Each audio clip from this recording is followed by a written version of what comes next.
I trust you can all hear me in the back. I have been warned that the sound system may fail suddenly in the middle of my presentation, in which case I will return to my high school thespian voice. Gentles, perchance you wonder at this show, yet wonder on till truth make all things plain. Can you hear me in back when I say that? I'll stick to the microphone as long as it's available. That was from Pyramus and Thisbe, by the way, inside the play within a play, Midsummer's Night Dream. I'm pleased to be here today because you folks are focused on, I'll call it the educational aspect of public policy and science and everything else that may come in front of you. And I'm here today not to proselytize, but to discuss the potential that this state has in regard to shipping, the need which it has in regard to shipping, and how this fits into our role here on the west coast of the United States of America. You have up here, and I'll be guided at the beginning by a few slides. I don't like to be too dependent on those, but I will use them to run through a few points. But later on, we're going to have a lot of open-ended discussion. I mentioned first the Oregon Shipping Group and why we created this organization. I'm a business lawyer, and I also represent nonprofits. And a couple of years ago, some farmer friends expressed concern to me about the situation relating to container shipping at Terminal 6 at the Port of Portland. The container shipping was still going on at the time, but there were portents of its demise. And sure enough, a few months after these initial conversations in May of 2016, the last container ship left the Port of Portland. Now, the demise of container shipping at the Port of Portland occurred as we were creating this organization and learning more about the needs of the state and the potential of the state and how this all relates to our economy. Understand, please, that we are a state which is a 60-40 state in favor of export. That is, for every 60 units that we export, we import 40. So we're very dependent on exportation outside the United States, but also into the interior of the United States. Yes, that's our agricultural economy. Our farmers all over the state, especially in the Willamette Valley, they're producing much more than we could ever consume here in Oregon. We are producers for the United States and for the world as to a tremendous volume of agricultural products. But we need to be able to get those products to other states and to other countries effectively, efficiently, reliably, and also in an environmentally sensitive fashion. Now, in the 1970s, this state established a container shipping terminal at the Port of Portland. The Port of Portland is, and let's mention briefly its background. The Port of Portland is a state-owned facility.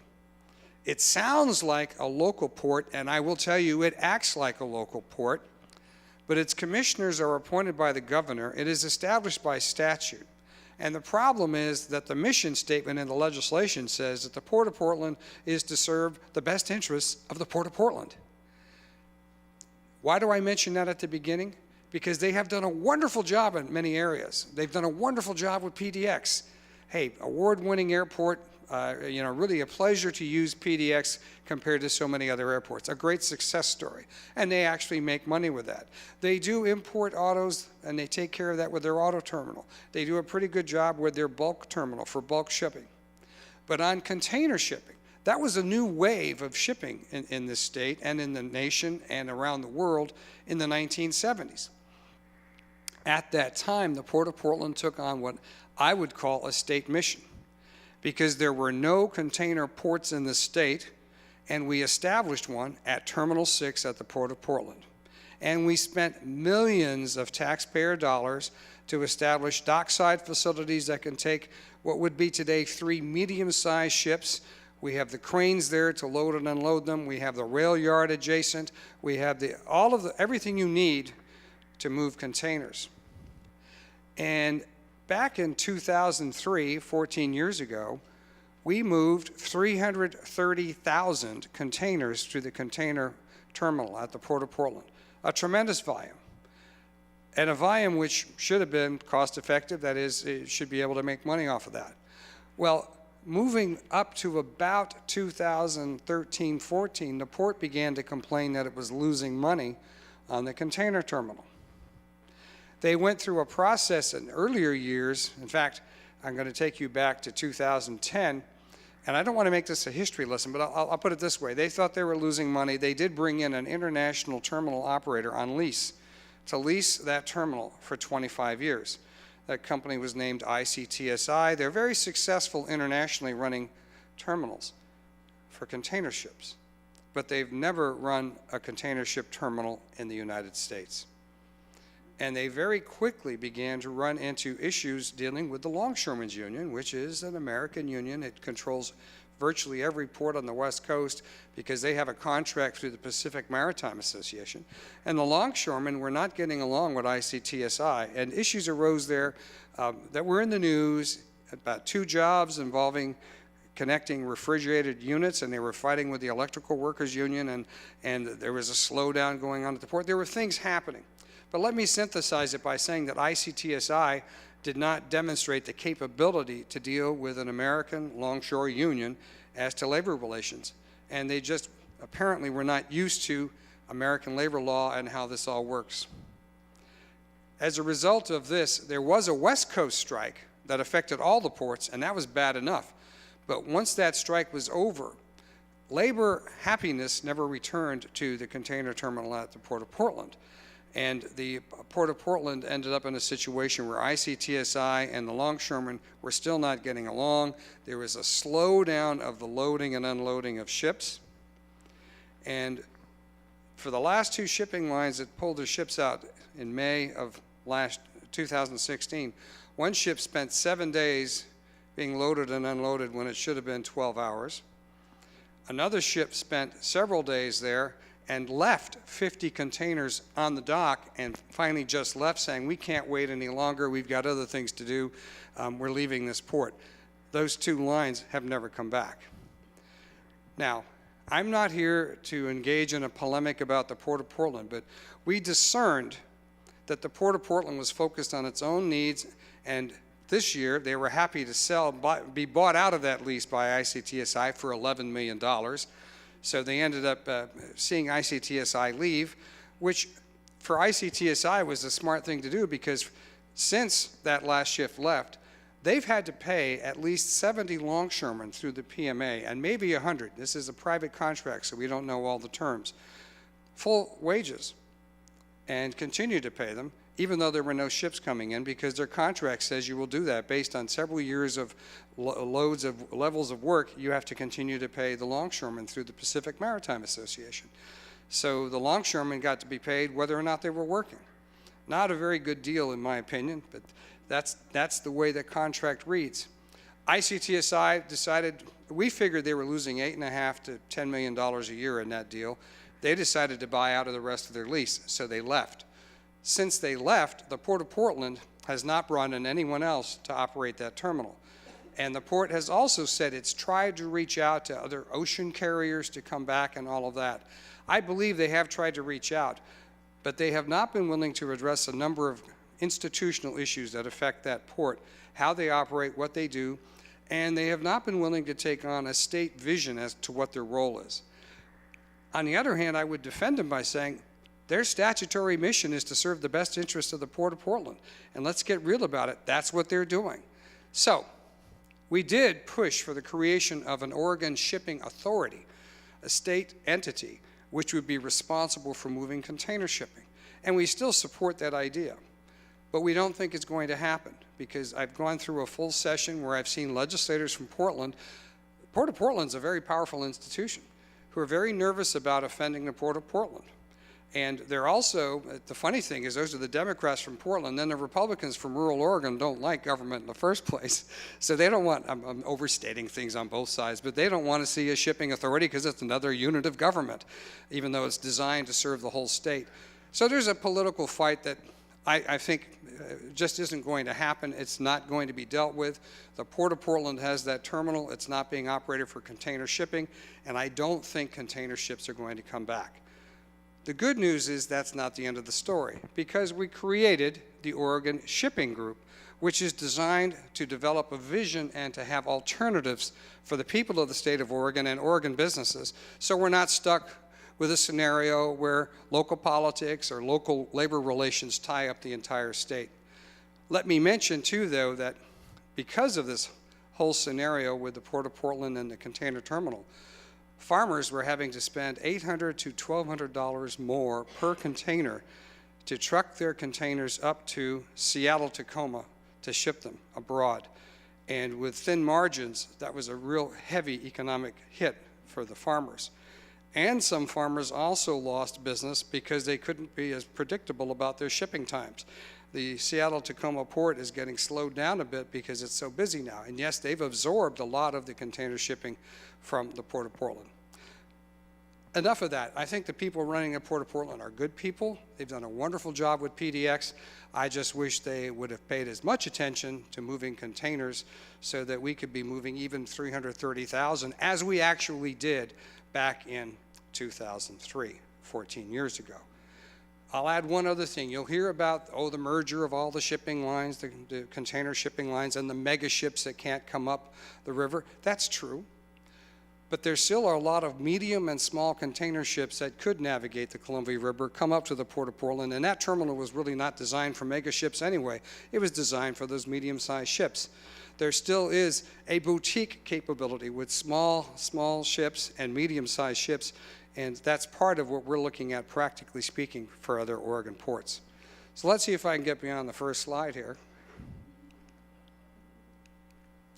Now, this is not a political statement. This is a statement about infrastructure and vision. That is a picture from the inauguration in Washington, D.C. this January. I put it in there just to say that there is a new wave on infrastructure development in the United States. And the one area where Congress seems to be having some bipartisan discussion is a need for infrastructure development and redevelopment throughout the United States. We see some dynamic opportunities for the state of Oregon for us to do something about shipping. One is that federal infrastructure program they're talking about. We need to be ready to take advantage of it. There are existing infrastructure programs that we can line up for, but we're also looking to, if there's additional legislation, lining Oregon up to see, hey, how do we participate in this when it comes to roads, rail, bridges, ports, all of those elements of infrastructure. Federal agency attitudes. We are dealing with federal agencies where I want to emphasize our dealings tell us these folks really do want to help, and it's not an administration thing, Obama versus Trump. The folks who deal with, from the federal agencies that deal with us at the state level actually have a positive attitude about working with us. I know because we've gone to them for information and they've been happy to provide it. We've gone to them with ideas to bounce around and they've been happy to discuss them. We've even asked whether or not they could do certain things to help out with projects where federal requirements are imposed, and they've been very willing to help. An example, just a quick one, there's a couple of ports where we would like to see containers coming in. Well, now under Homeland Security, you have to have X-ray equipment and other testing equipment to check the containers to make sure that they don't have any terrorism-related materials, that sort of thing. Well, you have to have that equipment there. You have to have staff from Customs and from Homeland Security willing to check the containers. They are willing to send out portable test units, and they're willing to send out staff if there's a port operation that's set up that needs it. And they didn't raise any kind of issue about it. They just said, you tell us there's containers coming in, we'll work with you to get the people there. The U.S. Army Corps of Engineers is getting additional funding now so that they can do more dredging and more construction work. There's an opportunity for us. The Port of Coos Bay is now developing a tremendous dredging project. We do have one state-owned dredge through the Port of Coos Bay, which is doing some dredging, but you do need to dredge the channels in and out of ports to maintain their depth. And the Corps of Engineers has indicated that they have all of the information necessary and they're willing to cooperate. The political context, we're a triple D state, okay? We have a Democrat-controlled House, a Democrat-controlled Senate, and a Democrat governor. And unfortunately, in some of those relationships, we found that the governor has said some things that President Trump may not like, when I say that alternative channels may be needed, that means we're going to be needing to be working with the federal agencies, not through the White House. This is not going to be a political influence thing for this state. But we have a very good congressional delegation. Representative Congressman DeFazio is the highest ranking Democrat on the Transportation Committee in the House, and he is very knowledgeable about transportation. He's a real fan of railroad development and port development, and he will be on our side. And Congressman Greg Walden, the one Republican congressman from Oregon, is a high-ranking Republican in the House and can work with us to help make things happen. So when I talk about alternative channels, I'm talking about bipartisan channels of real work, working together to make things happen. County commissioners and nonprofits can also help in this process. And for instance, the Common Sense for Oregon, one of the organizations I run, is one of the nonprofits that is supporting this whole shipping project. I am trying to give you a message of hope here, not just despair. So, some of our, and I'm going to move a little fast on this because I'd rather talk about shipping as a concept, but our key goals, these are important words: predictable, reliable, and cost-effective freight shipping. Now, at the beginning, there's another phrase, environmentally sensitive, and that should have been put up there too. We have a goal of reestablishment and development of container shipping services at Portland's Terminal 6. We're not giving up on that. But frankly, in the last month or so, we've moved away from focusing on that because we've talked to key people at the Port of Portland, and we don't think that they're going to be engaged in that. They'll certainly be courteous and they'll talk to you, but I just don't see a real push. So there are other things that need to be done. This third bullet, expand Oregon's deep water port capabilities. That is a very important element of our conversation.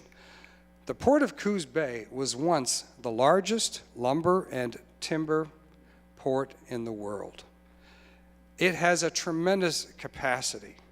And yes, the last 30 years with the demise of lumber and most of the timber industry, not all, with the demise, it's been very, very restricted in its activities and its capabilities. But we've gone down to Coos Bay several times. We are the Oregon Shipping Group, and we've met with people down there. We're impressed with the fact that the commissioners of the Port of Coos Bay are dynamic people with a real vision for the future. We're impressed with the executive director of that port. We're impressed with the community. They have seen very hard times and they want good things to happen. Practically speaking, the highway connection to the Port of Coos Bay can be fixed up a bit, but it is not a major freight transport network, and it won't ever be unless you completely rebuilt it. However, there is the Coos Bay Rail Link.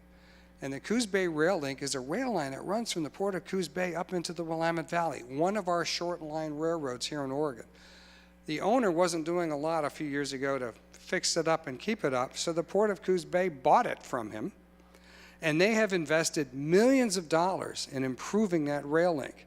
They are now moving rail cars again, about 5,000 a year, in and out of Coos Bay, and they would like to move more. And they are spending millions more and getting grant money from the federal government so that they can move double stack containers. That means not just a single stack, but a double stack on the rail car. They're improving the line, and they're committed to that, and that means that they will be an important transportation link for the future. And our vision is that the Port of Coos Bay can be and should be a major container shipping port for Oregon and for the United States. It won't be Los Angeles, it won't be Seattle, Tacoma, but it has great capability, and we Oregonians, our state government, need to support that port in its efforts to develop its facilities. The facilities today actually can take small container ships that have their own cranes. How do we know that? Because we reach out. We've talked to a small shipping line that's looking for customized business. Well, all these mega mergers around the world, all the shipping lines are merging into these giant shipping lines with giant ships. There are people that own small ships that want to stay in business.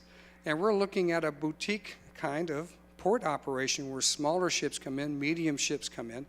And I've personally talked to the gentleman who owns 7 small ships, and they all can come in. They've got the right draft, and he bring in larger ships if they need them later. But we almost brought a ship in just as a test run. And then we realized we need to really set up a whole system before you do it. But he's got the ships. There are 3 docks in Port of Coos Bay that can take those ships. In an emergency, we could be unloading and loading container ships right now, small ships that take 500 containers. So Coos Bay has got great capabilities. Move up the coast a little more, Newport, a great fishing port, has potential too. Not for a big freight shipping port, but it already is a very significant commercial fishing port. They've put in a modern dock facility. They have room for more dock facilities, and there is a rail line that runs from the valley to Toledo. That's not quite Newport. Better yet, though, the highway from the valley to Newport has been beautifully reconstructed. I just drove it last week, and you could move freight containers on that highway to and from Newport for a small volume of business. Another alternative that we should be developing as a state. Then the mouth of the Columbia River. I haven't even got to these last 2, but the mouth of the Columbia River, it's a separate conversation that I've had. It's a half-an-hour speech, but basically Astoria itself has chosen to be cruise ship related and tourism related as a city. We'll grant them that. In fact, they had 17 cruise ships last year, 24 cruise ships this year. It's good business for the local community, but it doesn't do a lot for moving freight. The rail line that runs through Astoria is really just being used as a tram line now for tourism. That's fine. But there is a rail line that runs from the Willamette Valley to North Tongue Point, which is just east of the city of Astoria, which used to be a Navy base during World War II, and which still has pier facilities. That's one. There's a couple of other port facilities near the mouth of the Columbia River which could be developed into deep water port facilities for Oregon. And we are exploring those options. We're talking to people that own the property. We're talking to local government. And in talking to local government, that's where I found the Port of Astoria, their commissioners. Let's just say they're not dynamically interested in doing a lot with North Tongue Point. They've been having some of their own issues. But the people that own North Tongue Point are a private company, and we've talked to them, and they're interested in seeing what can be done to develop a port. I'm getting, again, into too much detail because I love what's happening here, because I'm getting to meet people who care about moving products, bringing things into the state, sending things out, and who also care about doing it in an environmentally sensitive fashion, because when you're using rail, you're using less fuel, you've got less of a carbon footprint, and it's a much more efficient way if you've got rail available.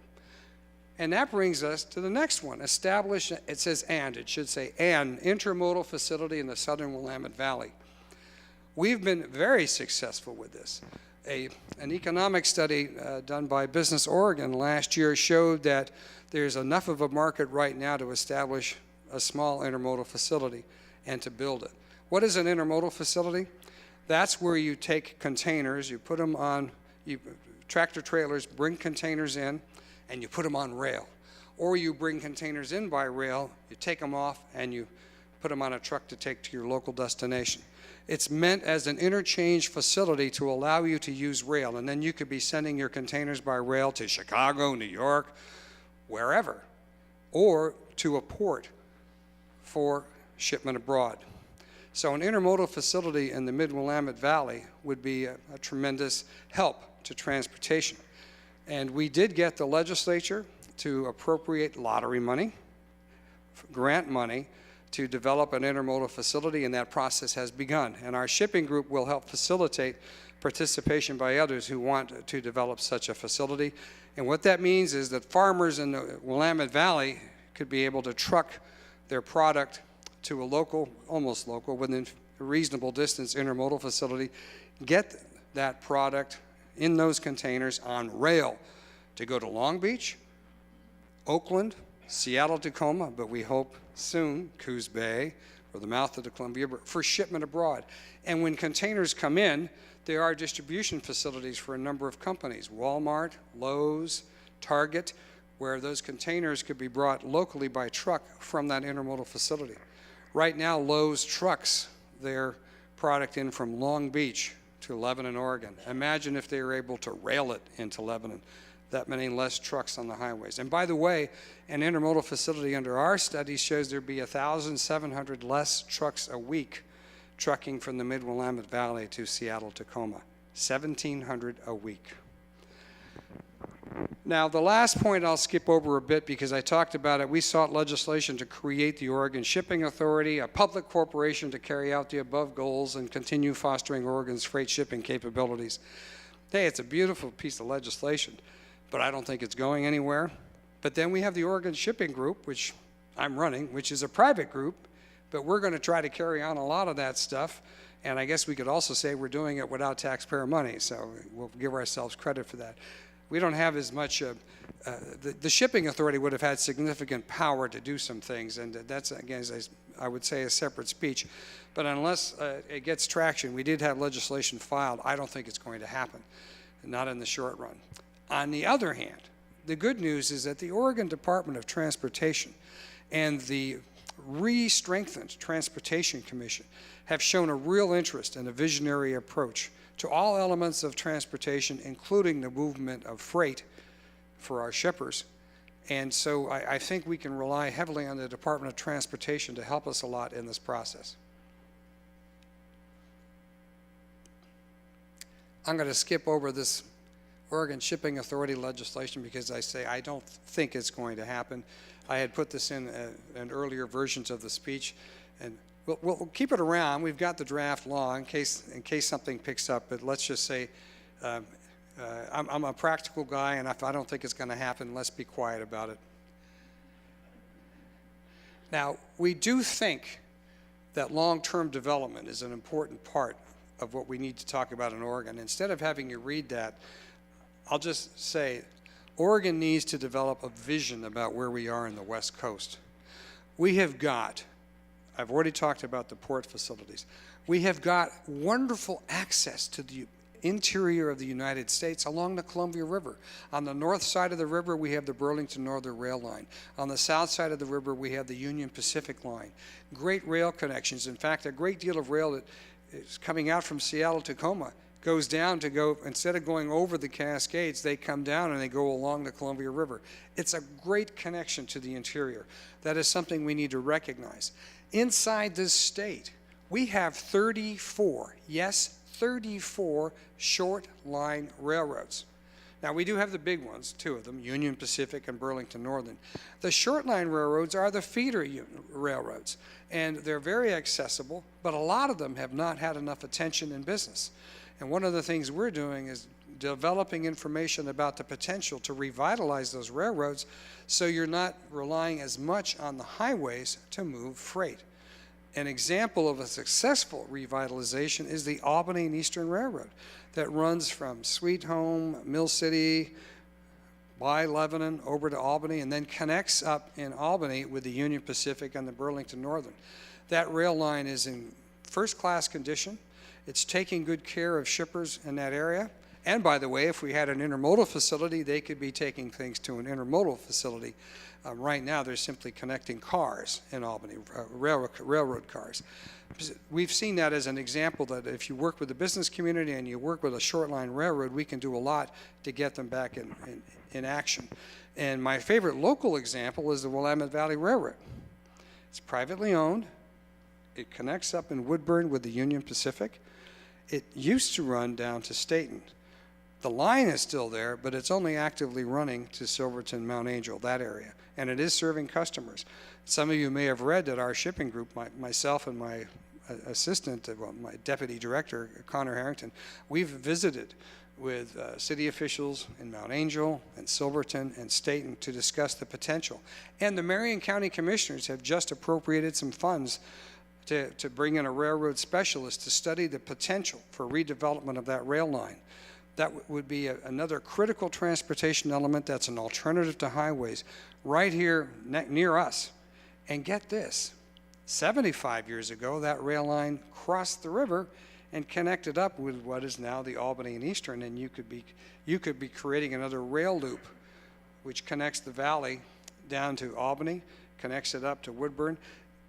We're encouraging our transportation and shipping friends to take another look at the map and look at the potential for us to use rail to move freight in this state.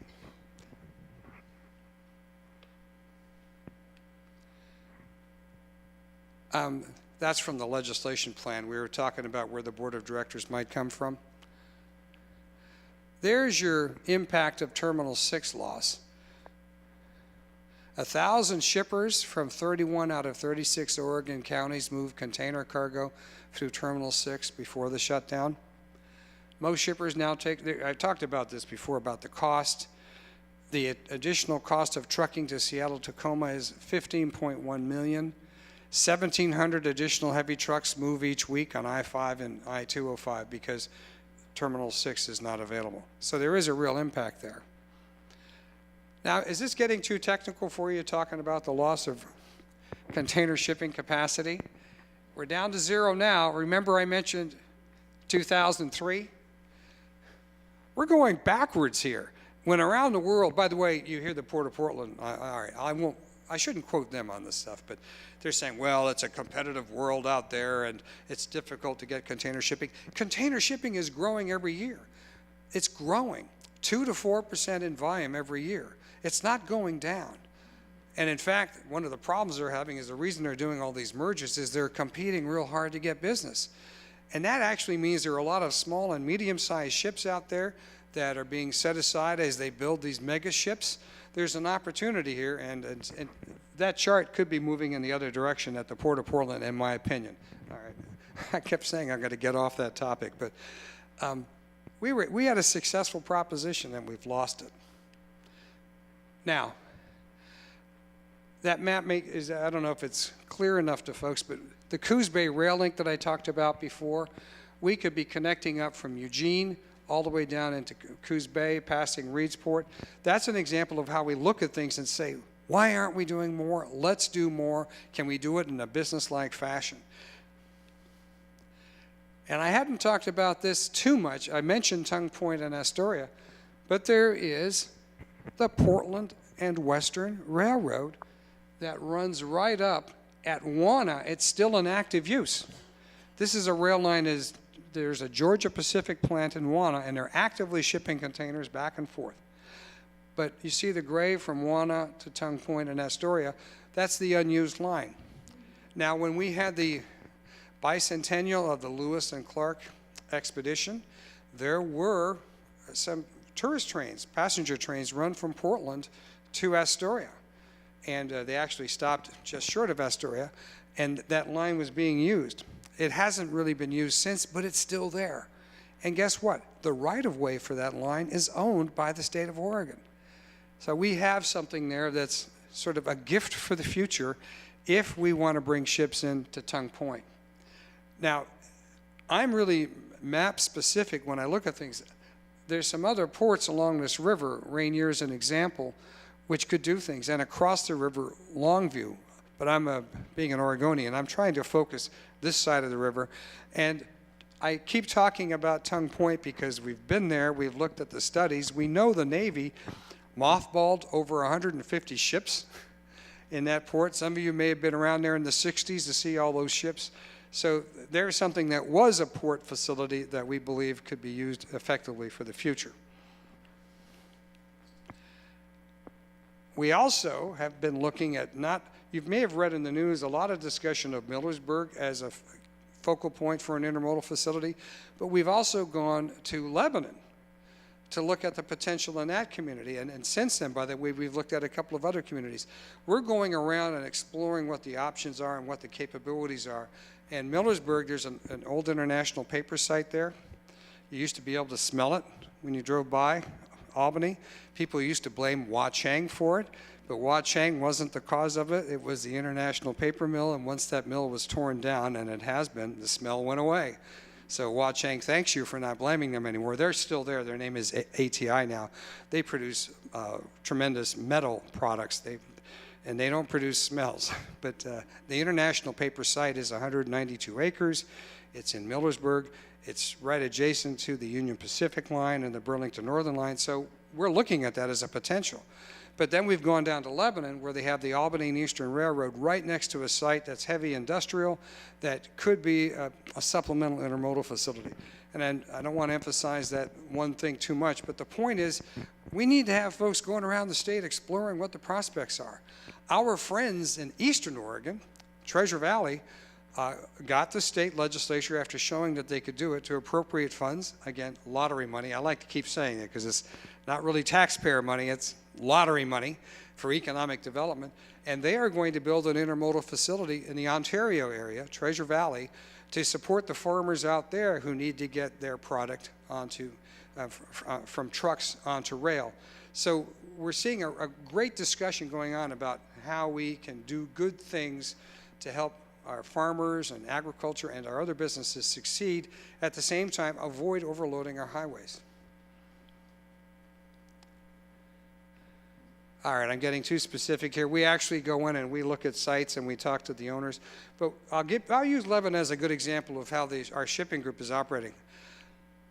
I went into Lebanon in February of 2016, and we just had open-ended discussions in the community and found there was a site of 47 acres, and it was heavy industrial, so it was already going to be industrial. You're not taking away farmland. That's important. It was right next to the rail line, so we talked to the Albany and Eastern Railroad. They're happy to serve it. Then we talked to all the businesses. A couple of them said they don't really need it, but they don't mind it. But Entech Manufacturing and Lowe's Distribution Center and Pennington Seed, which isn't labeled on the map, all said, we really could use this facility right here in town. This is the kind of conversation that we need to have. So later this month, I'm going out to visit the folks at Entech to have a deeper discussion about this. And again, I'm getting into more detail than I ought to generally, but the point is, we couldn't get the state to create a public corporation to do this, so as a private advocacy group, we're doing what we can. And I will pause and say, how are we funded? I'm not here to do fundraising. Aren't you glad to hear that? We have 44 businesses that have come in to support our work that contribute to the Oregon Shipping Group, and they're stakeholders.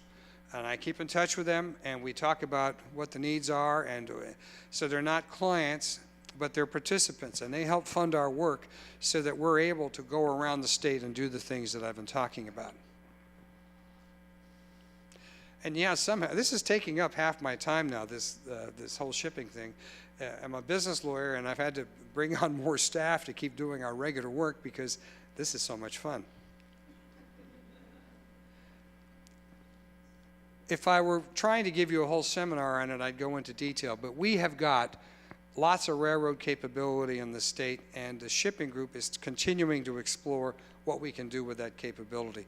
But I will use one little example of how much we ought to be thinking about this. There is a railroad, a short line railroad that runs from here, from Lake County into California, then connects up with long lines. It was originally put in, I understand, for mining and other activities. It is now in the process of being revisited by the cattle folks and the farmers about how are they going to move their product from this seemingly isolated community. That rail line is now owned by the county and is being developed so that they can move their product better.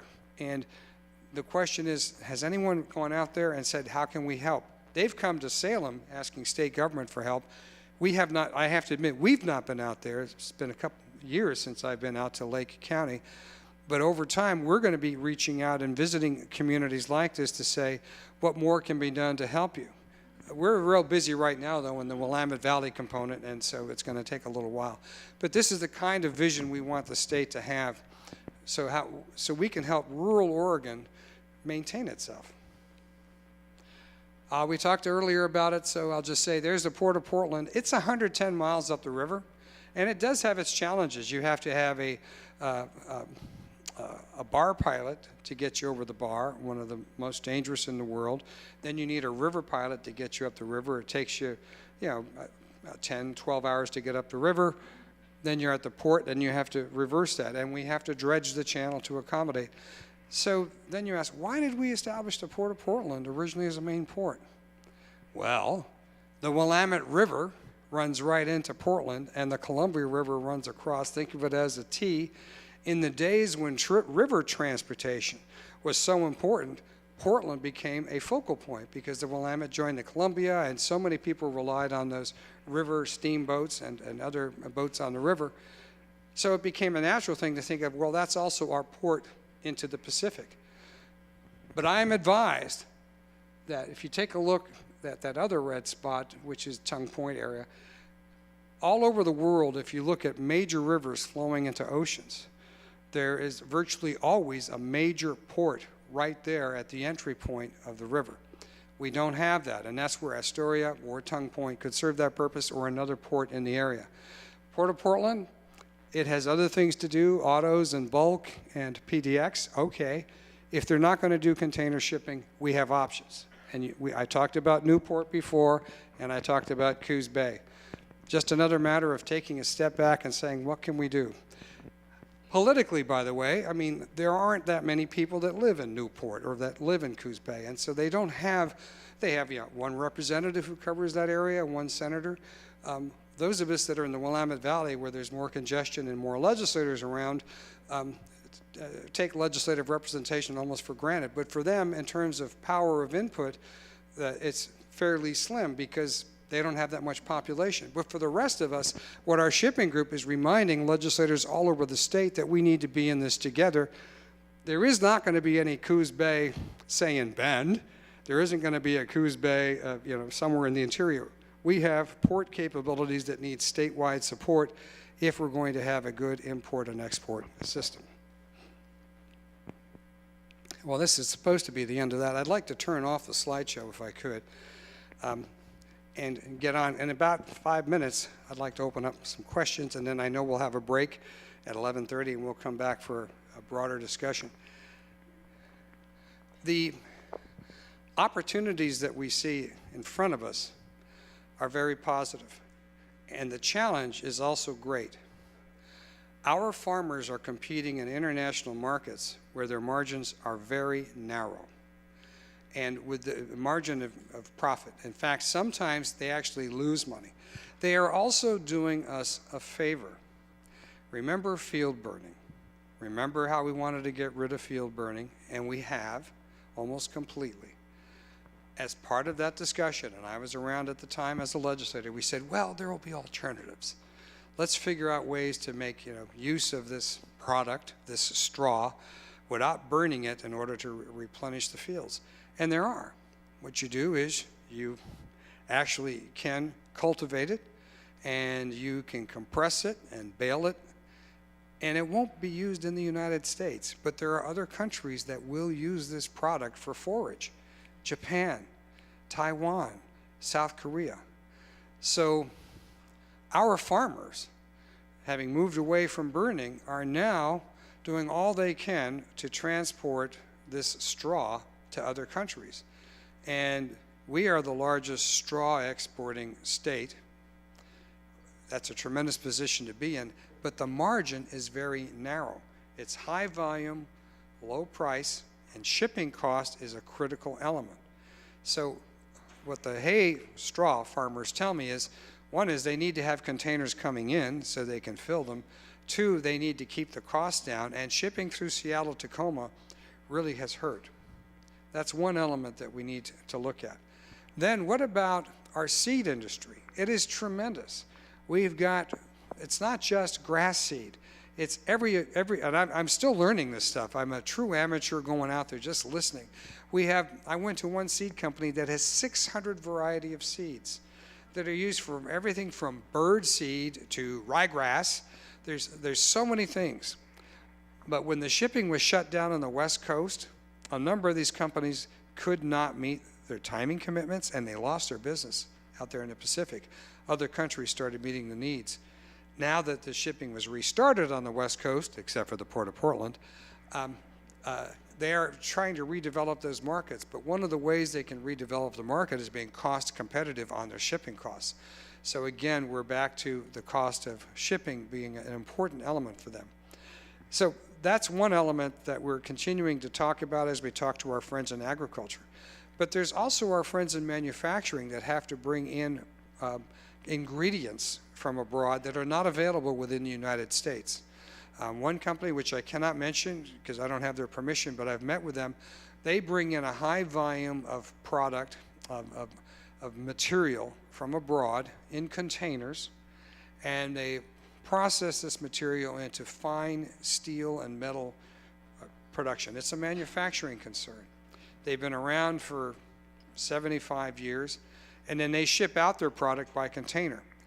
But you know, the modern version of production where I think it's short in time, fast in time, where you don't have a high volume of material on hand. You bring it in as you need it, so you keep down the cost of production.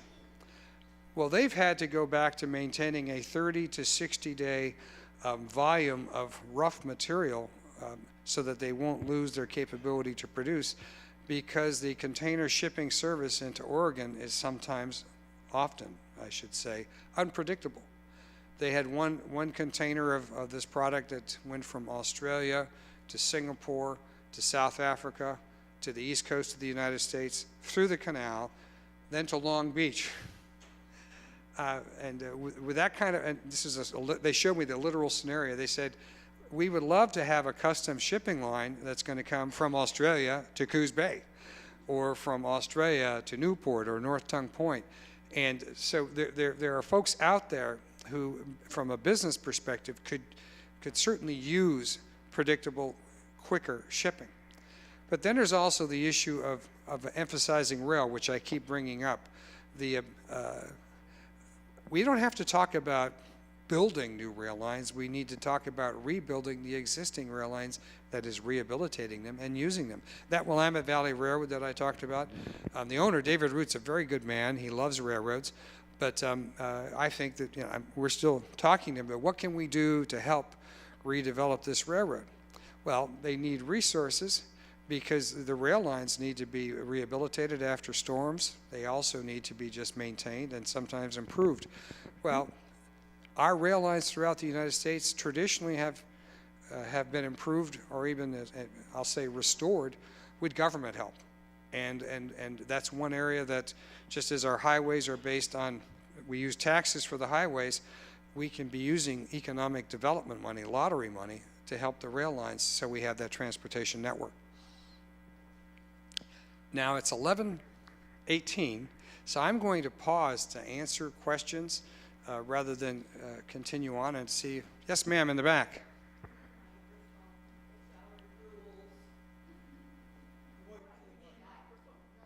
Oh, wait for the mic. Okay, I get it. So the first question is, do we have a microphone available? Yes, we do. And by the way, if you want to ask other questions, I'm not running for office. I'm not in office, so you don't have to worry about politicking, I suppose. While we're getting the mics out, I went back to Virginia for I'm from class of '67 high school. I went back to the 50th anniversary of graduation. It was a marvelous experience, getting together with classmates. It puts things in perspective, though, that, I'll just say that, it puts things in perspective. So do we have a mic that works? Or I can repeat the question. Oh, okay. It's just working. Yes. All right, you've been speaking a lot, largely about railroads, and some of the things that you've proposed are probably going to run into tremendous resistance from the trucking industry. What has been their response that you have seen? So far, benevolent neutrality from the trucking industry, and there's a reason for that, because while I haven't talked a lot about it, we supported the transportation package that just passed, which has got a tremendous investment in highway improvements, which of course the trucking industry wanted. We have supported reforms to the laws which have limited the capabilities of the trucking industry. For instance, the insurance requirements are very difficult for young drivers. The state does not have a good training system for truck drivers. Community colleges used to provide that, and they've been cut out of that. We've said, no, we need to have a training system for truck drivers. We need to take a look at the insurance codes in terms of young drivers and how they're covered. We can't undo the federal laws, which are restricting the amount of time that drivers can drive. We can take a look at restrictions on use of, there's certain local restrictions that have been placed that are unreasonable on trucks, and the trucking industry knows we're paying attention to that. For instance, in Bend, the only place in the state where if you have a longer container, you have to have a crew come out and block intersections as this longer truck goes through. And they have to send a crew out just for Bend because the local folks said you have to do it. And it's Bend is a nice place. It's no different in terms of its highway capability than anywhere else. And having to send a crew out just to deal with Bend, and then and this is a company that's based in the Willamette Valley, and then send them back, there's tremendous expense there. We've looked at those kinds of things. And we've also emphasized that the use of rail, you do need to have trucks go to the rail site and come from the rail site. And there could be consolidation of business. There are a lot of farmers that still use their own tractor trailer to take those containers. There could be a local consolidation of trucking business by having a synthesized operation, a couple of them, several of them competitively with an intermodal facility. And that does solve one problem that they're running into, which is less and less people are willing to be long-haul truck drivers. They want to be close to home. They want to be back with their spouse and the kids, and they're having a hard time recruiting drivers. But if you can emphasize shorter haul where you'll go somewhere and you'll be back within the day, and intermodal helps do that, then we can help deal with that issue. So, no, they're not fans of the big push for rail, but they are fans of the fact that we are looking at all the elements of the system. How's that? Gentleman back here. Oh. You talked a lot about, the honeycomb of railways that we have, and that was exciting. And you talked a lot about the movement of benign agricultural goods. Can you talk about the movement of hazardous goods and what that will mean for us as Oregonians? Oh, that's a very good question, and I've managed to avoid the topic all morning.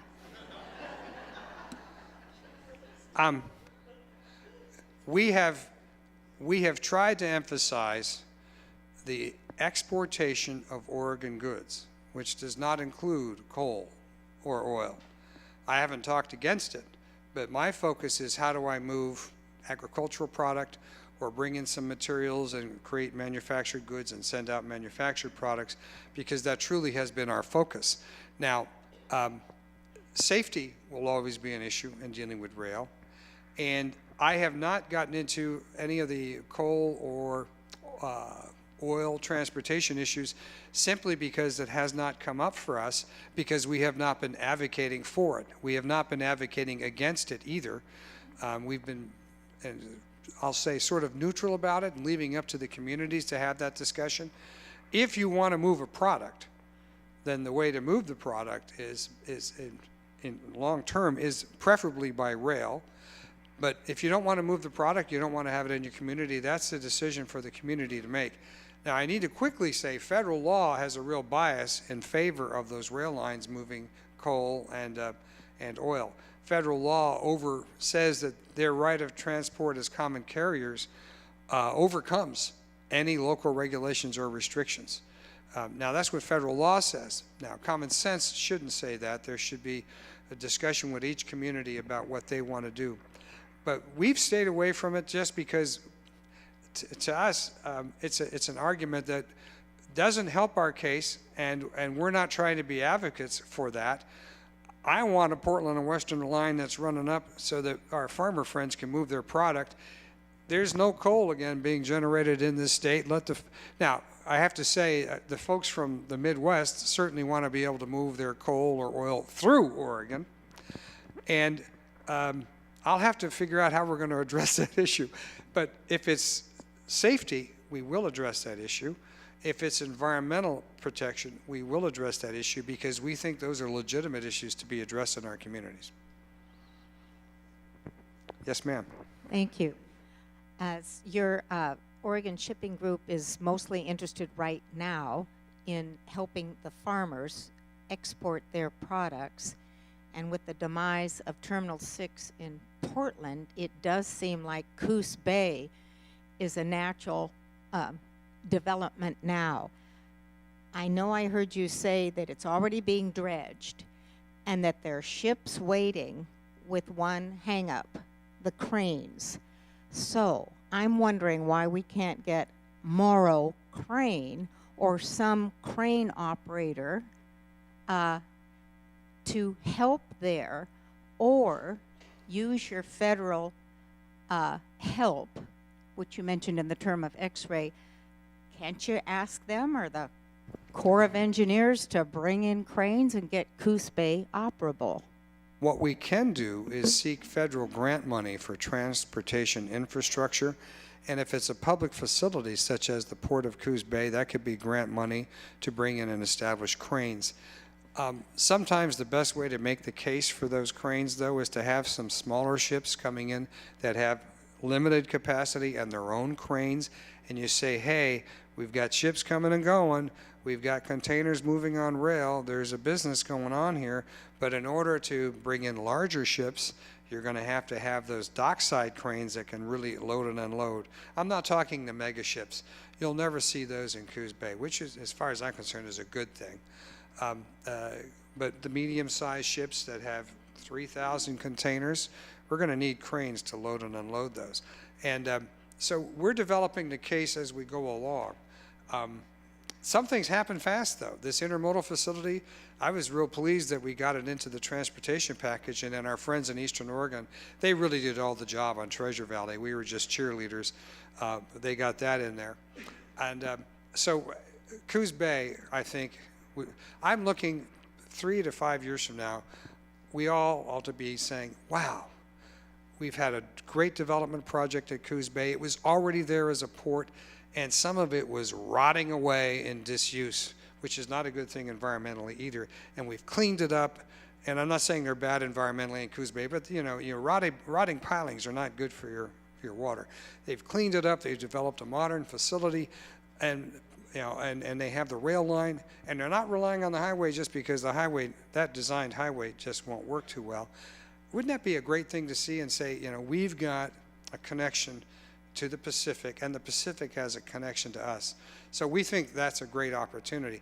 And I'm giving you a long answer. Yes, we need to build the case, and we're working on that. This is Irene right here. Okay, the intermodal, is that what you call it? Oh, at the old paper mill in Albany sounded like a nice idea. And the federal funding to get these lines working sounded great. My question is, we have a railway that goes right next to us here and one over there by the Riverfront Park. Is everything going to be funneled right through downtown Salem? And are we going to have to, is there something to bypass this like I-5 or something that just goes through, or are we going to be inundated with a bunch of stuff coming through Salem? It's a good question. In the short run, the Union Pacific line does run right through town, and then the Portland and Western line runs over supposedly at the edge of town. Of course, the reason originally was towns were built around railroads because it was the transportation system, so you wanted access to the rail line, but now it's different. A visionary approach, I'm going to get in trouble when I say this, a visionary approach would be to look to the edge of the Cascades, some area where you're not affecting good farmland and you're not into wonderful forests, but at the foot of the mountains.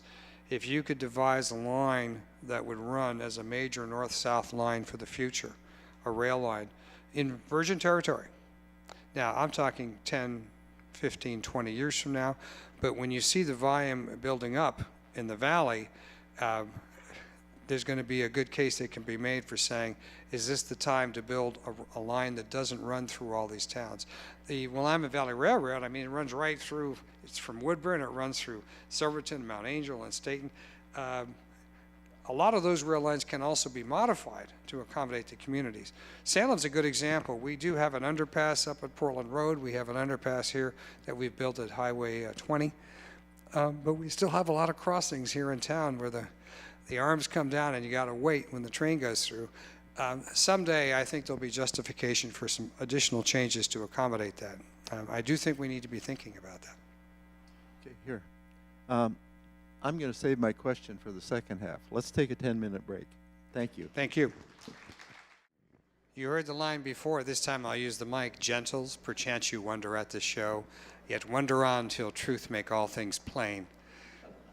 I always loved Pyramus and Thisbe. By the way, I actually make literary comments sometimes when I testify to the legislature, which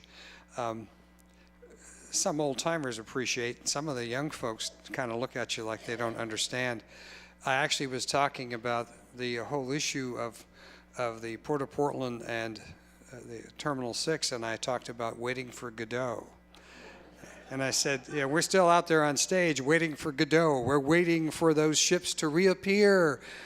I also, anyway, the whole point is that we need to be real participants and decision makers for ourselves, and if we're waiting for other folks to do things, it's not going to happen. I also talked about cargo cults, cargo cult thinking. We think that ship's going to come in. Well, it's not going to come in just because you hold some ceremony and pray. It's going to come in because you've made some arrangements to do something about it. So I'm going to have two parts to this second part. I will talk a bit about rail, because I think that's an important component of our discussion. But I'll lead into that to revisiting something that came up a bit, which is coal and oil. We need to understand that we want to be in control of our own destiny here in the state, and you'll need to raise issues with federal officials about why we have federal laws that allow railroads to really run through communities. There was a time when that may have been necessary, when you didn't want Missouri stopping the train that was trying to go on, to Kansas. And there are interstate commerce requirements. But the Congress deregulated the railroads a number of years ago, and in so doing, left them with tremendous power. You may not know this, but railroads can condemn property, just like government can. And I've mentioned this sometimes to folks, because if they tried to do it in Oregon, there would be, you have to get a jury to, when you do condemnation, you get to take, because there's a public need, but then the owner of the property gets to argue just compensation.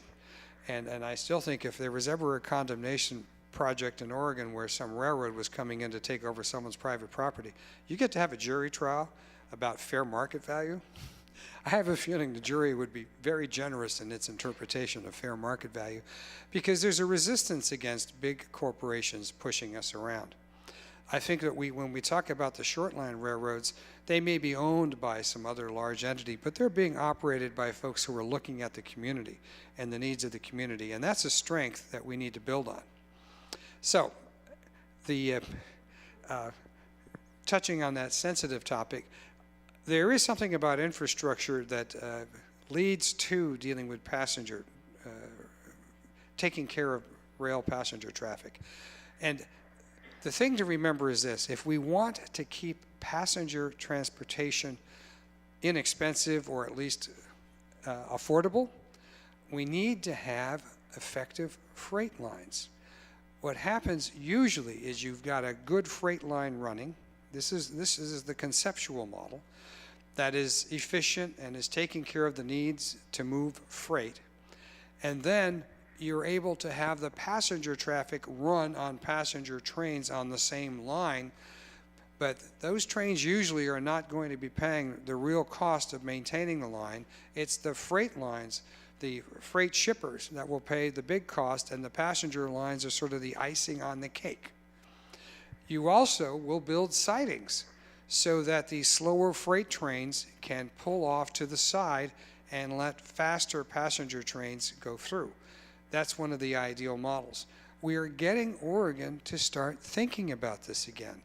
In this last transportation package, there is a $2.6 million appropriation to develop a siding in Brooks, because it's the largest gap along the Union Pacific line, which Amtrak runs on, where there isn't a siding that can take a freight train. And so now there are state grant funds to put in that siding, and the idea is those freight trains have another option somewhere nearby to pull off to let the Amtrak trains go. That helps enhance the rail transportation network. But there's another feature. Let's stop arguing about light rail. We don't have that argument in this community, but you have it in the Portland metro area. Rail is rail. Within rail, light rail are lines that are built to carry commuter light rail trains, but they're not strong enough to carry freight. And I've now been talking to folks in the Portland area saying, if you're talking about new lines, talk about rail lines. Why? Because perhaps, unless they're going through a neighborhood, and that's where your planning comes in, from say midnight to 5 a.m., they could be carrying freight on those lines. You can sell the business community on supporting it to move freight on those lines, and then you could be moving commuters during the rest of the day. You could move commuters at night too if they fit in with the freight trains. What I'm getting at is look at a transportation network where light rail isn't its own thing, it's part of a network. And maybe it's because I was born back east and I went through high school back east, and a lot of those rail lines, they're so-called light rail, really are commuter trains running on the same lines as the freight trains. And we need to be thinking that way. The big fight that they had about whether light rail was going to cross the Columbia River, we ended up not even building a bridge. That was the bridge, the No Bridge to Anywhere project that cost over $100 million. And light rail was a big fight because Vancouver didn't want light rail, and we were going to impose it on Vancouver by running light rail across the river. If we had talked about, hey, we're just going to connect the rail lines and have freight running across it, I think we would have gotten rid of that political discussion. And then, if they want commuter rail to cross, they could take the same line. See what I'm getting at? We're trying to encourage this kind of broad-based discussion. And I was asked about this rail issue. Our vision should be that over time, with the airport security and all the delays that occur at airports, that if you want to go from here to Seattle, Amtrak is there, and sometimes the schedule works, you should always be able to have, sometimes. You should always be able to have that option. I mean, it'd be great to get on a train right here in Salem and know that 2.5, 3, 4 hours. You get off the train in Seattle. You can do that, but the schedule isn't predictable. There aren't enough sidings for those freight trains to get out of the way, and there's not enough investment in the quality of the line. I'll add to that, from an environmental perspective, when we're talking about our rail lines, we also need to take a look at how they look. When you're within Salem, the rail lines look pretty good. And if you're out in the country and you're going by farm country, that's pretty good. But there are areas where it's just disgusting to look out the window running on rail. And it shouldn't be that way. I'm talking about trash, all kinds of garbage. It shouldn't be that way. And get this, farmers don't mind rail running through their farms if it's truly a rail line that's being used for rail. They worry about this rails to trails discussion. I'm not against trails, but if it's running right through their farm, farmers tell me people abuse that privilege. And they'll be picking at their crops or defecating in their crops, which harms the safety of the crops. They have to worry about the rails to trails. My position is, if there's a rail already there, we should figure out why it went there in the first place and how we're going to make use of it now. If we want a trail somewhere, let's plan for a trail and put it in. I'm sorry if I'm sounding like an advocate. I am. I have not yet seen a rail line in the state that still exists, where the rails are still there, that could not be effectively used. There's even one out in Tillamook that could be connected up and used effectively as a rail line if we rehabilitate it. Now, with a rail line already there, people might walk along the side. They may enjoy that. That's okay, but it's not one where you've torn out all the tracks and just created a trail. Now, there will be exceptions, and I'm sure this discussion could occur where you find a place where you say, we really don't need this rail line anymore. Let's talk about the alternatives, and that can include rails to trails. But some folks seem to be against having the rail lines in the first place. And that should not be the starting point. If the rail line has some use, it was there for a reason, then use it. Make sure it's used properly. If it doesn't, okay, then you can have a discussion about removing it. And again, I know sometimes I touch on possible third rail issues when I bring these things up, but I think we need to be, there you go, third rail, I don't know. But it's important for us to have a good broad-based conversation about what our vision is going to be for this state. My wife and I adopted Oregon as our home state. We were both at the University of Virginia, and we were foreign service kids, so we traveled a lot as kids. And I thought, well, we're in Virginia, so we're going to stay here, right? She said, so let's adopt a home state. We studied up on the 50 states, and we soon focused on Washington and Oregon, and then we ultimately chose Oregon. And we chose Oregon because it is a beautiful state. It has involved citizens, involved in politics, government, community, the professions, beautiful vistas, beautiful concern for the land and protecting the land. We really liked what we read about Oregon. And then Tom McCall kept saying, visit but don't stay. That wrapped up the deal for us. I came out here in October of '73 because we were both graduating in '74, she from nursing, me from law, to explore. And I was just blown away coming out here. And I still remember calling Susanna from a payphone, they still existed back then, no cell phones, to just say, yeah, it is everything we thought. And so we came here, and we love this place, and we worry about things that might be done to hurt what we came here for. But we also see all the potential of the state that sometimes folks that are native born may not realize. The beautiful thing about agriculture is it's open space.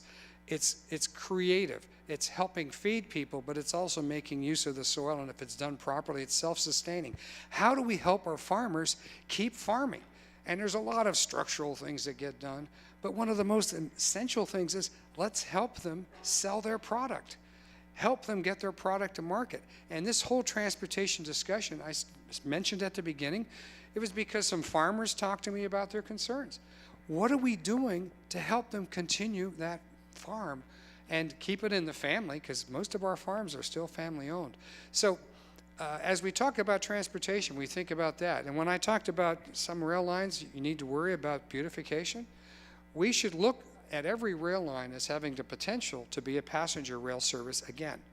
Maybe not tomorrow, maybe in 5 years, maybe never, but the point is look at the potential. I talked about the Albany and Eastern Railroad, running from Mill City and Sweet Home through Lebanon out there to Albany. They now have excursion trains during the summer. I'm sure some of you know about the Mount Hood Railway, which runs excursion trains. Some of them still manage to do it on old rail lines and are able to break even. But the beauty would be that you've got a line that's serving the needs of businesses to move freight. Then it also has the capability at some point to run excursion trains for people to enjoy the beauty of the community and the area. And it will be a very popular thing and connected with our tourist industry. So as the Oregon Shipping Group, we almost want to change our name to the Oregon Transportation Group, but we won't. As we deal with this, we're trying to encourage legislators to think dynamically about how these pieces fit together. And, most of you know I happen to be presently a Republican. Talking to legislators, I'm finding that the biggest fans of rail, and there's only a few of them in the legislature, they're not against it, but the biggest fans are Democrats. And there's some old line Democrats who remember, the potential of rail. So those conversations have been fruitful. It's good to know that there's some folks that are willing to champion the rail system in the state, those 34 could-be orphans, short line railroads. And I've found that if we approach it right, the transportation issue is not partisan. That transportation package which passed with Republican and Democrat votes. Some Democrats voted no, some Republicans voted no, but there were people on both sides of the aisle that voted yes. And yes, I know we should tell the people back in Washington to pay attention. But we actually got that bill through with bipartisan support. And it was not a black and white, no, yay, nay. There were compromises made, concessions made. Our group came in and said we have mixed feelings about certain elements of this bill, but the totality of the bill contributes to the greater good. And because of that, we support it. Now, what's going to happen as a result? I already talked about a lot of that, but I think there can be a movement in the state where we say our green movement, our environmental movement, our business movement, we can blend all of these together and be sensitive to, hey, if you want to be here, unless you're retired, you need to be able to make a living. If you need to make a living, we need to be a productive society. And for the retired elements of our society, we want this to be a beautiful place to be. All of this stuff ties together in a holistic way. Now, I'm having too much fun with this topic because I just think it connects with so many things. But I've also found that, practically speaking, we need to educate our legislators about these topics. And not because they don't care, but they often don't know. I was mentioning during the break, most legislators were unaware that the Port of Portland is owned by the state of Oregon. It's in the statutes, it's in the deeds, it's owned by the state of Oregon. Oh, wow. Please start thinking about that, and let's talk about the responsibility of the Port of Portland. We have proposed that the mission statement say that the Port of Portland shall serve the best interests of the people of Oregon. It currently says in the statute, the best interest of the Port of Portland. I don't know whoever wrote that. That's almost a self-serving statement. It was written 50 years ago. But it should be, if they're going to still be a state institution, they should be serving the interest of the entire state. But then I thought about, okay, do we want to push that? Because the Port of Portland, you know, they're doing some good things.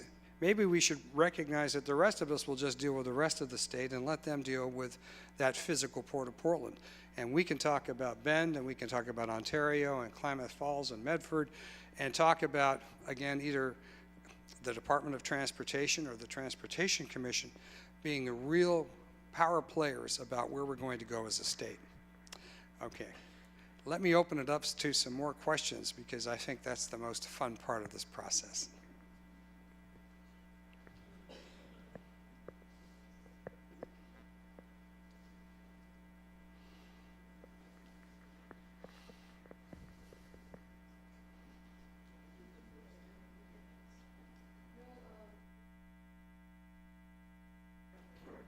There's a gentleman in the center in the back. During the break, a couple of people were saying, you know, I'm not so sure this is within the topic. Hey, take a shot at it.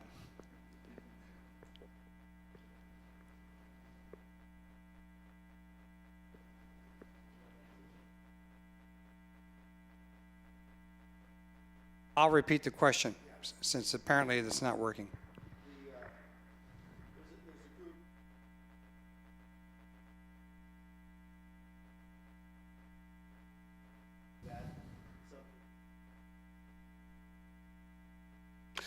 Oh, no.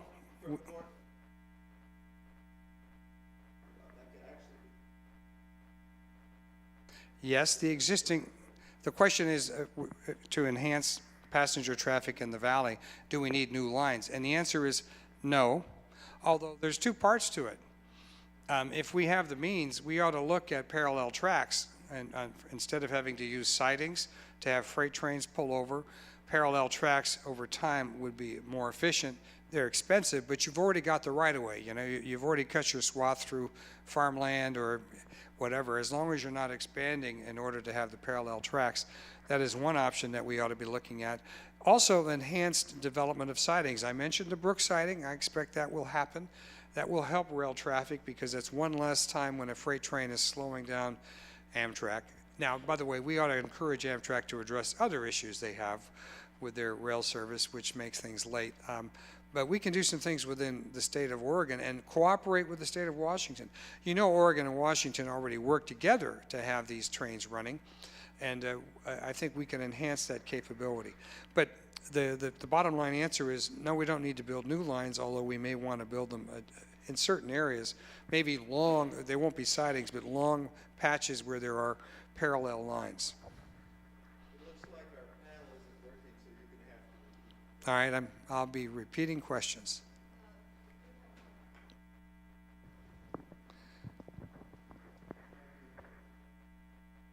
It's not, so just speak to me and we'll carry it. Roger.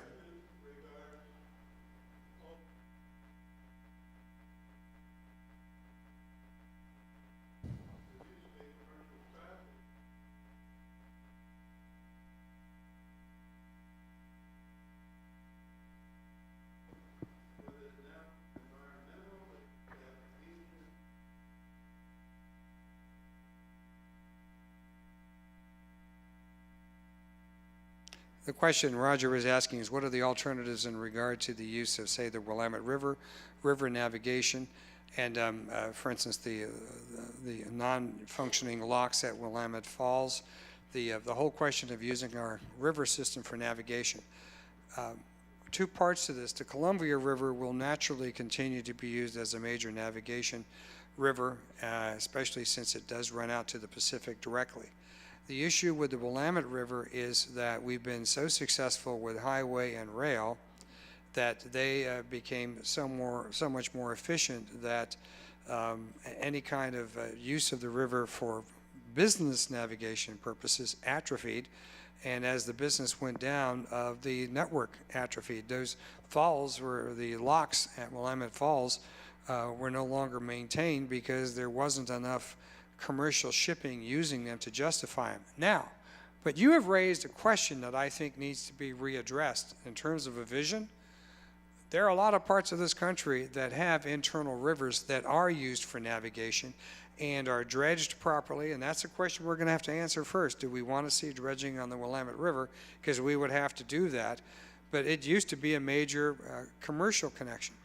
You could go halfway and say, we'll do a little bit of dredging and make it a major tourist attraction to have riverboats going up and down the river. The problem is it gets back to the same thing as rail. Usually it's freight that pays the cost of the basic infrastructure, and then passengers are the icing on the cake. And so that would be a conundrum that we would have to address. I'm a fan of river navigation, and if we could make that work, I'd love to see it happen.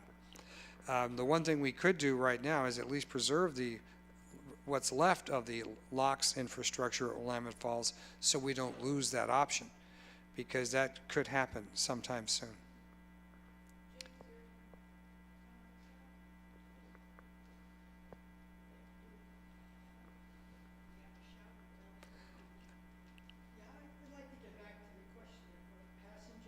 Passenger rail. About a year or so ago, I was working in Portland part-time, and I did take the rail twice a week. And I don't think you could not use that as a commuter rail.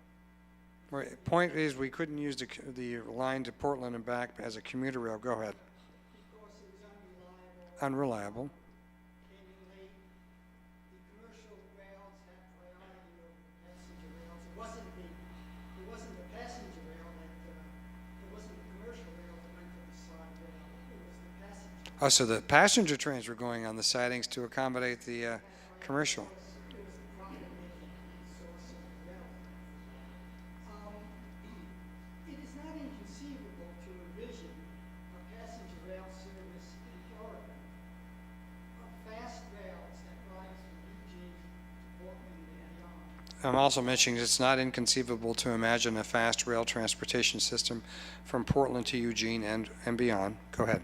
Many other countries have rails. The average miles per hour on the rail in Oregon is about 35 miles an hour. Average miles per hour on rail in Oregon is 35, whereas in Europe it's probably 80, 90.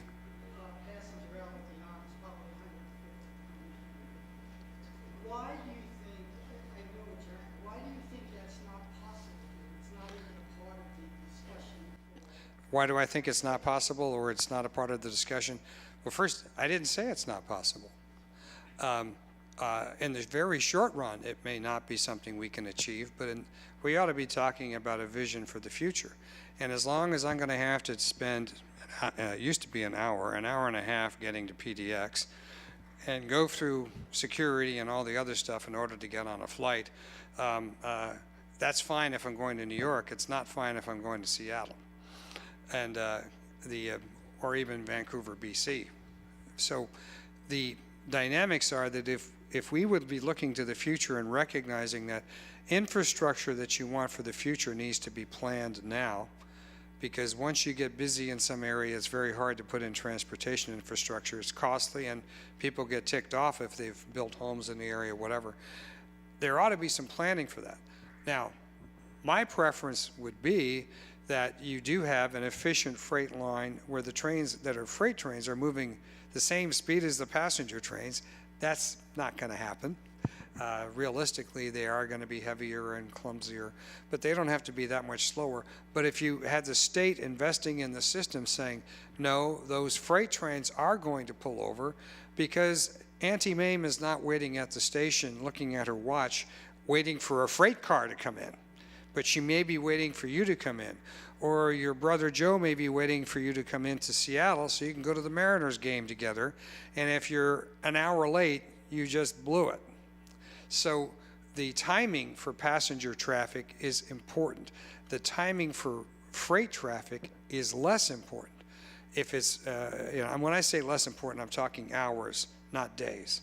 In fact, one of the other issues is the reliability of freight transportation in terms of days. So we need to be taking a fresh look at that. And my goal would be that we do have that kind of rail service. And forget about California only because, not that I don't like California, but they complicate things way too much. We could be talking to Washington and Oregon about what we do with the existing rail lines, and you make a deal. Here's where you make a deal.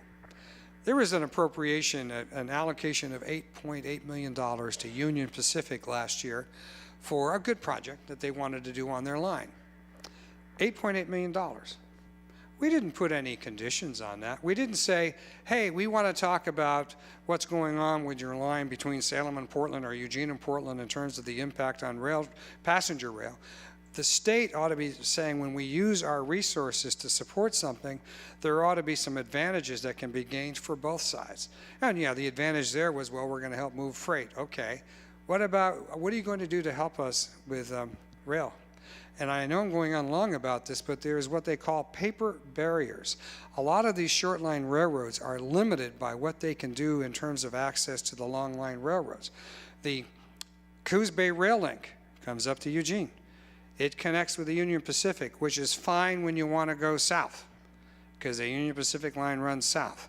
But there is a 2.86 mile Union Pacific portion that any rail car from Coos Bay that wants to go north has to cross to get on the Burlington Northern line. And Union Pacific charges an arm and a leg to access that 2.86 mile gap, and another arm and a leg to run across it, and another arm and a leg to get onto the Burlington Northern line because of what's called a paper barrier, contractual, that kind of stuff.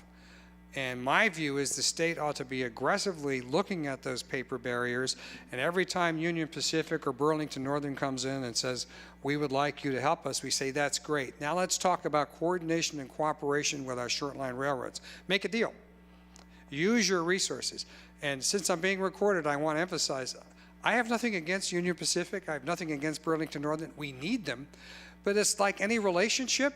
Hey, if you're just giving, and you're not getting anything in return, that doesn't work very well. So we want to help them, but we want them to help us. And some of these old line animosities that the railroads have got about cooperation need to go away. And if we're writing checks, government checks, taxpayer money, usually lottery money, it's also taxpayer money, it's just voluntarily given by those who choose to gamble. If we're writing those checks, we should ask for something in return. Not something unreasonable, but something that helps move this system. I know I started to give a speech. You sparked me on that one. Thank you. This is Glenn. I have a question about the dispute that occurs at Terminal 6. What's unique about that Longshoremen's Union compared to other West Coast ports? And how would that impact, say, what we do with Coos Bay? What kind of a labor problem we have there? The question is, what's unique about the Longshoremen local in Portland compared to all the other West Coast ports? You've asked a very good question. The fact of the matter is what's unique is the Port of Portland and earlier its terminal operator, ICTSI. There's some 28 or 29 ports on the West Coast that are all operating under the same contract with the ILWU, the Longshoremen's Union, and somehow they're moving ships. They may not like all the terms of it, but they're moving ships. The difference for the Port of Portland is that you had ICTSI and a bad relationship arose, and so it became a local problem. And that local problem would still be capable of solution if the local operators, the Port of Portland, chose to roll up their sleeves and challenge the longshoremen to come into the room and talk about accommodation and solution. Part of the problem is the longshoremen who are based in Portland, the ones with seniority, are going up to Seattle, Tacoma, and working full-time anyway, because there's such a demand up there they need to. And so it's the younger workers who are not getting the seniority work, but they are being given a guaranteed wage. And I think that's going to last until this PMA contract runs out. It was going to run out in 2019, but it's now been extended. You've got two parties that need to have a conversation: the Port of Portland, which owns on behalf of the state the facilities, and the longshoremen, who are the ones who are supposed to work the ships. Now, I will mention, I tell my Democrat colleagues, this is the socialist solution they don't want to hear. The Port of Portland is owned by the state of Oregon. We don't lease out our prisons and let private unions run our prisons or tell us what to do. We have public employee unions. They operate under state law, not federal law, and we hire those public employees to do things. Same with teachers. The Port of Portland is perfectly capable of hiring its own employees to operate Terminal 6 as public employees, and they could be subject to the state law, and the state law could say, when you're loading or unloading a ship, you can't strike, you can't slow down. Just as we tell our corrections officers and our deputy sheriffs and our police that they're necessary personnel and they can't strike. They're given arbitration as an alternative. So this is not an anti-union thing. I'm saying it's a different kind of union, a public employee union.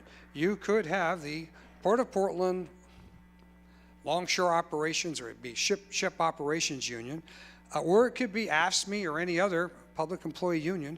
They can unionize the workers, but they shouldn't be allowed to slow down or strike when they're loading or unloading ships. And the Port of Portland does have that power. They are not going to use it. Why? Well, they also they have the longshoremen operating the auto terminal, and they have the longshoremen at the bulk terminal. And things are copacetic over there, so they don't want to rock the boat. I can understand that too, but I'm giving you a straight answer to a straight question. And I say it's a socialist response because, hey, let's hire government workers and get the job done. And I will add one other thing.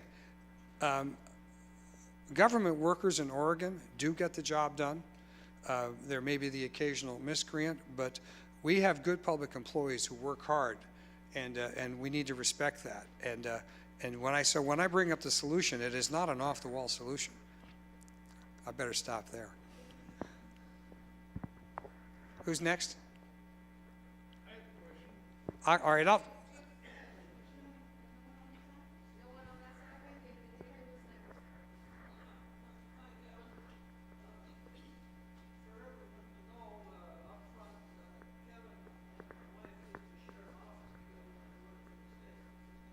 That's correct.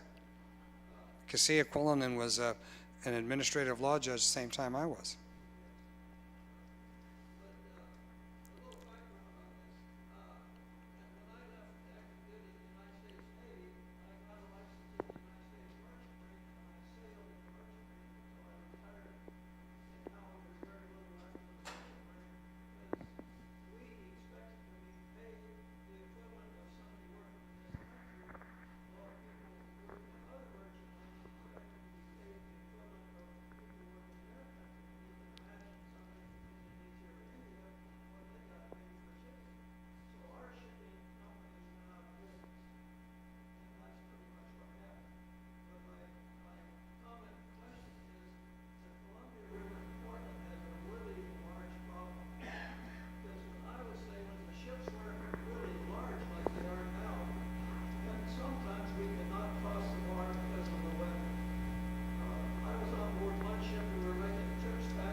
You're speaking from a merchant mariner's perspective of many years' experience.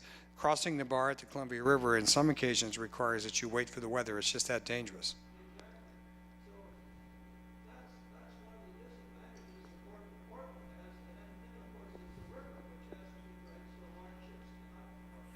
The other disadvantages that the Port of Portland you're mentioning is the river. The river has to be dredged.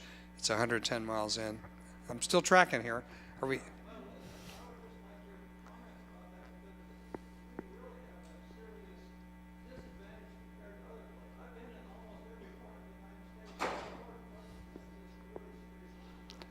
Port of Portland does have a serious disadvantage in regard to the Columbia River bar, where you need bar pilots, but there are times when you can't cross the bar because the weather's so bad. You also need river pilots to take the ship up the river and back, and at expense and at time and distance. Those are all negatives. And you also have to dredge. But as of 2010, for instance, we spent tens of millions of dollars, federal tax dollars, to dredge that river so it could accommodate deeper draft vessels to continue the container shipping business. So we had invested in that. But that's why I'm not focusing so much on the Port of Portland as talking about Coos Bay as the first target, perhaps even Newport for smaller ships, and then the thing about the Tongue Point or just crossing, that's just across the bar. There will be times when ships will have to heave to, and not come in. But that's only one disadvantage compared to the multiple disadvantages that we have right now. So, but with all of that, we were running ships. Remember that 330,000 plus containers a year? We were running ships up the river. We were managing to do it, and we're not doing that anymore. But I'll stop arguing with the Port of Portland here, and I'll just say that we have other options we need to work on, plus good rail to Seattle, Tacoma, or Long Beach until we can get those Oregon ports going.